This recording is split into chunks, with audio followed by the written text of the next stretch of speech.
नमस्कार। मैं डॉक्टर भवशेखर, सहायक आचार्य राजनीति विज्ञान, राजकीय मीरा कन्या महाविद्यालय उदयपुर। आज हम लोग द्वितीय वर्ष कला राजनीति विज्ञान प्रथम प्रश्न पत्र, जिसे कि प्रमुख राज्य व्यवस्थाएं के नाम से जानते हैं, के अंतर्गत ब्रिटेन के संविधान का अध्ययन करते हुए जो ब्रिटेन की एक प्रमुख विशेषता है विधि का शासन, जिसे कि रूल ऑफ लॉ के नाम से जानते हैं, के संदर्भ में चर्चा करेंगे।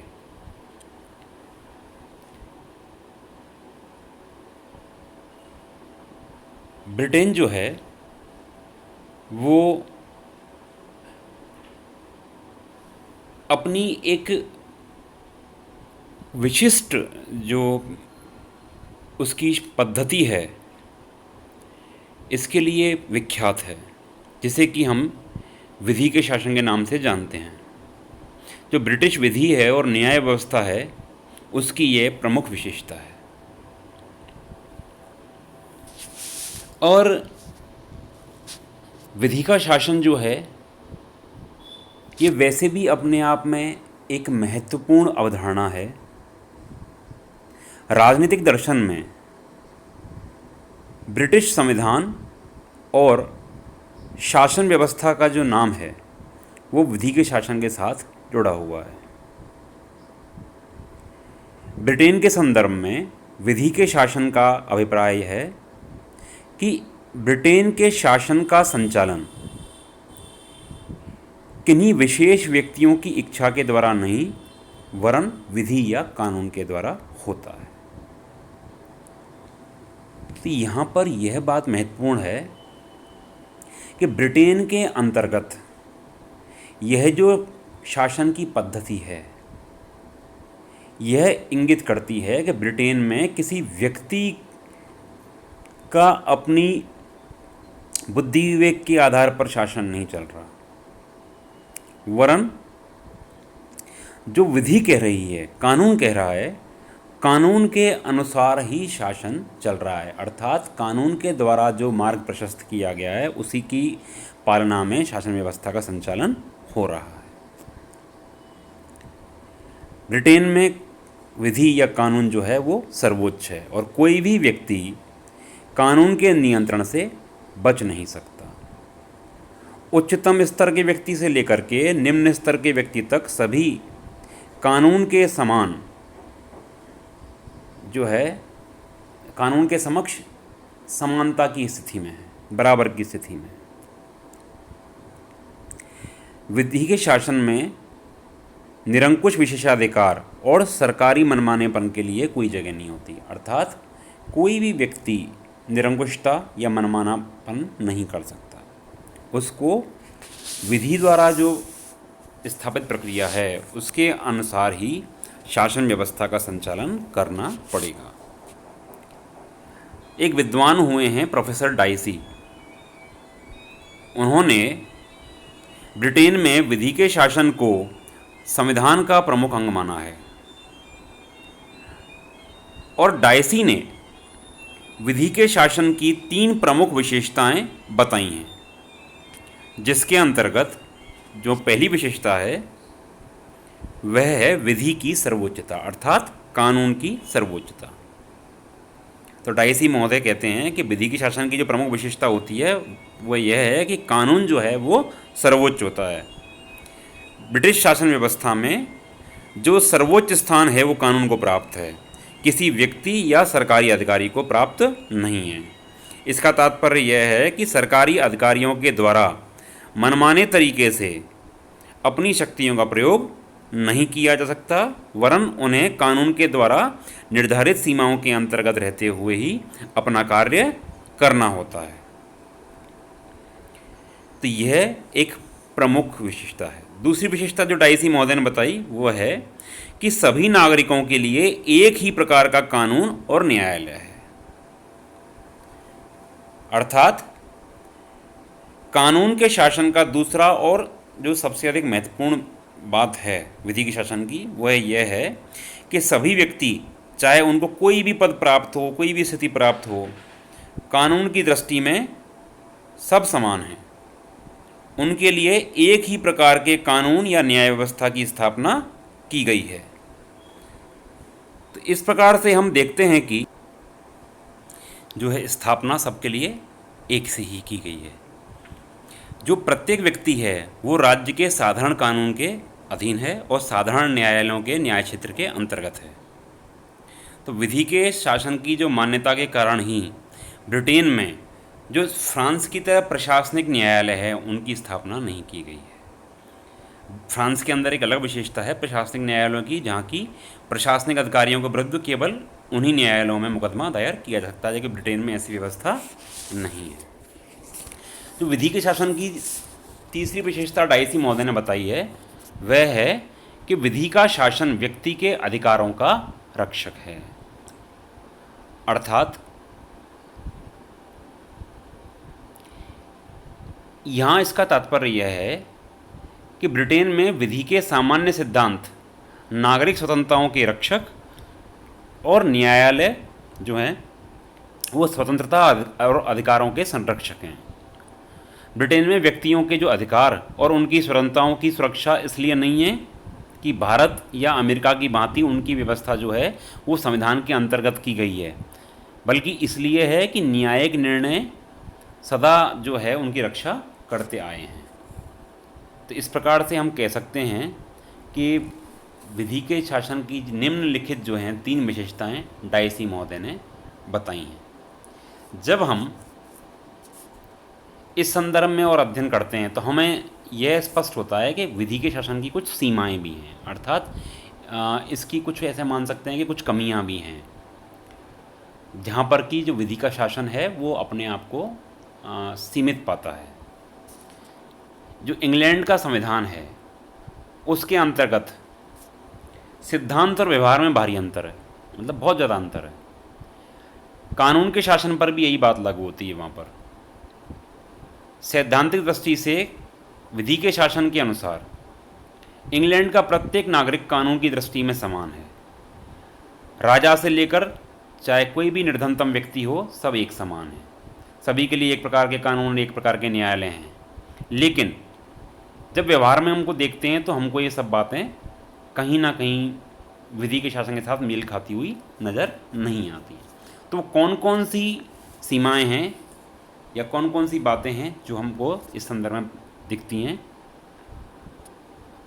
पहला जो हमको अपवाद या सीमा नज़र आती है वह है कि अधिकारियों जो हैं उनकी विवेकात्मक शक्ति।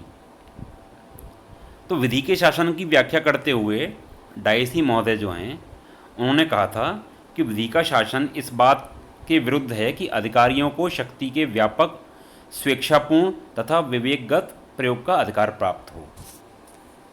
तो डाइसी के कथन के अनुसार तो ब्रिटेन में विधि के शासन की व्यवस्था होने के कारण जो अधिकारी है उसको कोई विवेकात्मक शक्ति प्राप्त नहीं होनी चाहिए।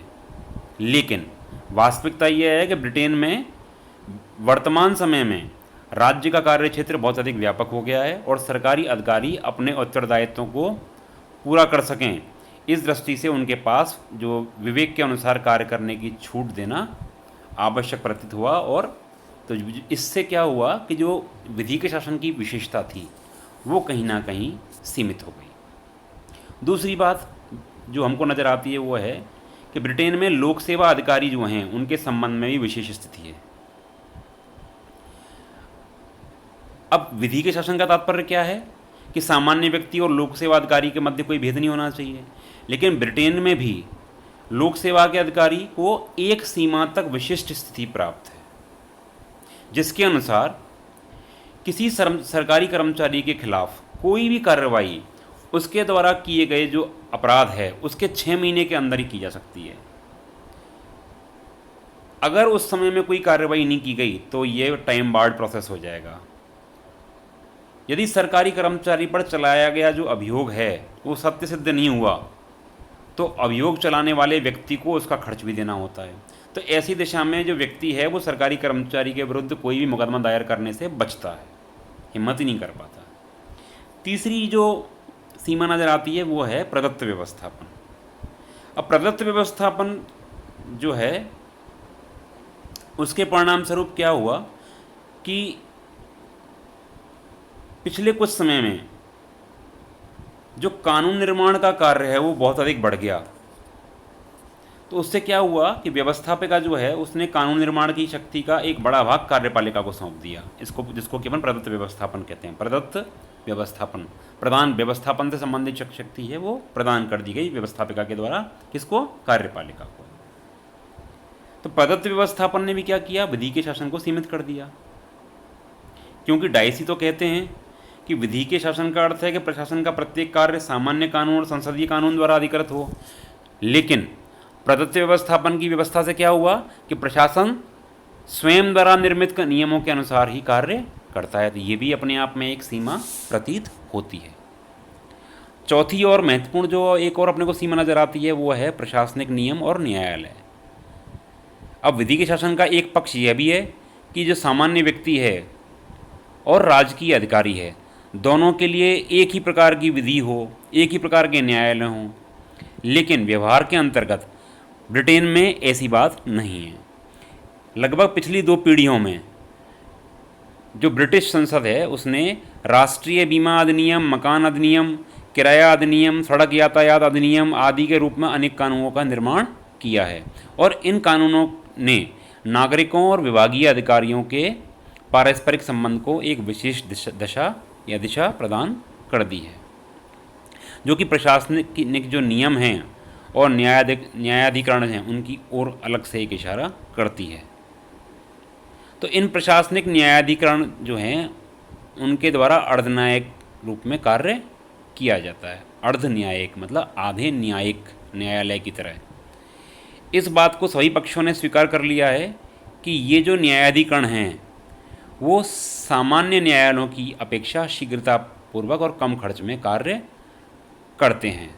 इस कारण से इनकी संख्या भी बढ़ती जा रही है।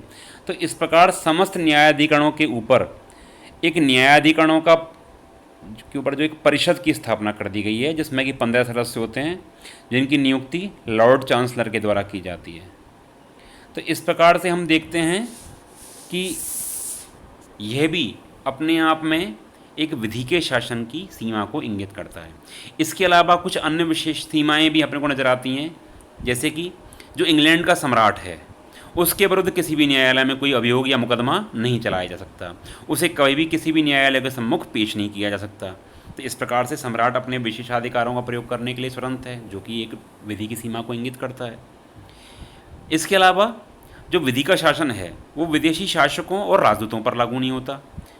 जो ब्रिटेन के कानून का जो उल्लंघन किए जाने पर उन पर किसी भी न्यायालय में मुकदमा नहीं चलाया जा सकता, ना ही किसी विदेशी जहाज़ के विरुद्ध कोई कानूनी कार्रवाई की जा सकती है। तो इस प्रकार हम देखते हैं कि जो विदेशी शासक, राजदूत मतलब कोई विदेशी मेहमान जो हैं एक तरह से, उनके ऊपर ब्रिटिश विधि के तहत कोई कार्रवाई नहीं की जा सकती है। इसके अलावा गृहमंत्री जो है उसको यह अधिकार है कि वह किसी भी विदेशी नागरिक को ब्रिटिश प्रजा होने का प्रमाण पत्र दे सकता है और किसी के प्रमाण पत्र को रद्द कर सकता है, अथवा किसी अवांछित विदेशी को देश से बाहर निकाल सकता है। इन सब कार्यों के लिए उसके विरुद्ध कोई भी मुकदमा नहीं चलाया जाता। तो गृहमंत्री की ये जो विशिष्ट स्थिति जो है वो भी विधि के शासन की सीमा को इंगित करती है। इसके अलावा जो सैनिक दल के सदस्य हैं उन पर सैनिक विधियों का नियंत्रण होता है। जो उनके ऊपर जो भी मुकदमे चलते हैं वो सैनिक न्यायालय जो हैं उनके अंदर ही चलते हैं, अर्थात सामान्य जो न्यायालय हैं उनके अंतर्गत नहीं चलते। जो चिकित्सक हैं उनके ऊपर जो है वो चिकित्सक परिषद के अधीन होते हैं। तो ऐसे ही जो धर्मोपदेशक हैं उनके ऊपर जो न्यायालय मुकदमे चलेंगे वो धर्मपरक न्यायालयों के अंतर्गत चलते हैं। तो ये कहीं ना कहीं वास्तव में विधि के शासन की सीमाओं को इंगित कर रहा है। तो हम देखते हैं कि वास्तव में आज इंग्लैंड में जो विधि का शासन है वो उस रूप में विद्यमान नहीं है जिस रूप में कि डायसी महोदय ने उसका चित्रण किया या कल्पना की।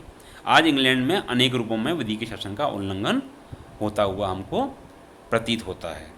तो इस प्रकार से हम कह सकते हैं कि जो ब्रिटिश संविधान की विशेषता है विधि का शासन, उसकी स्थिति कुछ व्यावहारिक रूप में अलग नज़र आती है, जबकि उसका सैद्धांतिक स्वरूप अलग है। नमस्कार।